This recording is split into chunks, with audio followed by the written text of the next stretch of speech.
Millorar l'aïllament d'un edifici existent aporta molts beneficis a curt i llarg termini. En aquest capítol veurem quins avantatges comporta aïllar els edificis i alguns dels criteris que cal seguir per assolir els millors resultats. Quan es parla de les accions més rendibles a l'hora de millorar l'eficiència energètica i, conseqüentment, estalviar energia en els edificis, és habitual orientar-se cap als sistemes actius.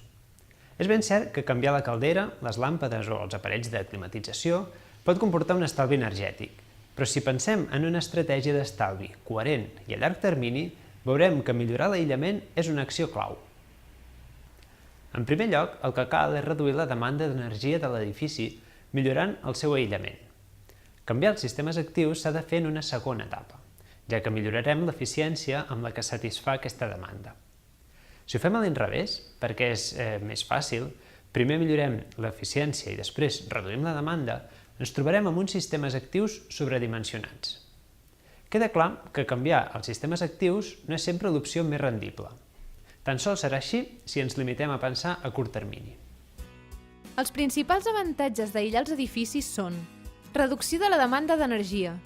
Si es redueix la transmissió de calor de l'envoltant de l'edifici, els sistemes actius de climatització necessitaran consumir menys energia per assolir temperatures de confort.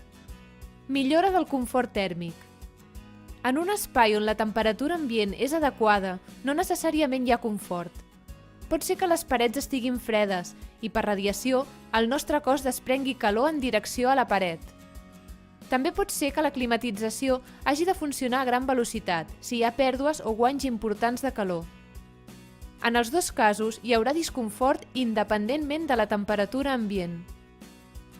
Millora del confort acústic. Un bon aïllament tèrmic acostuma a incrementar considerablement l'aïllament acústic dels tancaments, millorant així el confort dels usuaris. Quan aïllem un edifici existent, hem de seguir una sèrie de criteris per decidir quins materials utilitzar, com col·locar-los i quins són els gruixos més adequats. A l'hora d'aïllar les façanes d'un edifici, el primer que cal tenir en compte són les seves característiques. Si cal preservar l'aspecte exterior, difícilment podrem aïllar per l'exterior, malgrat que sovint sigui una opció més fàcil, econòmica i eficaç. També cal saber si ja té aïllament, el seu potencial i si hi ha ponts tèrmics. La millor forma de determinar aquests paràmetres és fent un estudi termogràfic. En algunes ocasions ens podem trobar amb aïllaments mal col·locats que s'han desprès i amb importants ponts tèrmics amb els que cal tenir cura. Si la façana disposa de cambra d'aire, és possible introduir-hi diversos tipus d'aïllants, aconseguint reduir el coeficient de transmissió tèrmica de la façana amb una despesa força baixa. Es poden utilitzar materials com la fibra de cel·lulosa, la perlita expandida, l'argila expandida o altres materials de nova generació especialment dissenyats per a aquesta funció. L'inconvenient d'aquesta solució és que la majoria de ponts tèrmics, com els fronts de forjat o els pilars de façana, continuaran sent vies de pas de la calor. Tot i així, la relació entre millora i cost és bona. En general, l'opció més interessant és aïllar per l'exterior, perquè ens permet eliminar més fàcilment la majoria de ponts tèrmics i també s'aprofita millor la inèrcia tèrmica dels tancaments existents. Un altre avantatge és que una intervenció d'aquest tipus es pot portar a terme sense afectar l'activitat habitual de l'edifici. Les dues solucions més habituals per aïllar una façana per l'exterior són utilitzar un sistema compost d'aïllament tèrmic per l'exterior o adoptar una solució de façana ventilada.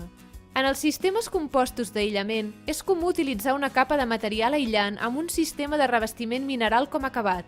Com a material aïllant tenim a disposició una àmplia gamma: fibres de minerals, planxes de fibra de fusta, planxes de suro, polistirens, poliuretans.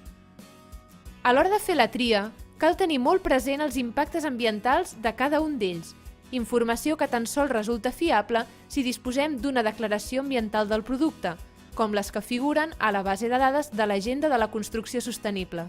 Les façanes ventilades ens donen més llibertat a l'hora d'escollir l'aïllament, i a part dels materials que hem comentat abans, també es pot considerar l'utilització de cànem o llana d'ovella. El punt més complex de resoldre per tots els sistemes i en tots els edificis és la trobada amb les obertures i altres punts singulars generats per les formes arquitectòniques. Cal un estudi acurat de tots aquests punts, ja que una mala solució en aquests casos podria invalidar la qualitat i l'efectivitat de l'actuació. Hi ha diverses raons per les quals ens pot resultar impossible aïllar per l'exterior, com per exemple que la normativa urbanística no ens permet incrementar el gruix de la façana cap a l'exterior, que estiguem actuant en un únic habitatge dintre un edifici plurifamiliar i moltes altres. En aquests casos, l'opció que ens queda és col·locar l'aïllament en els paraments interiors. Una de les opcions que més s'utilitza és col·locar panells de material aïllant adossats a la paret i acabar-ho amb panells de cartró guix, per reduir al màxim la superfície útil perduda.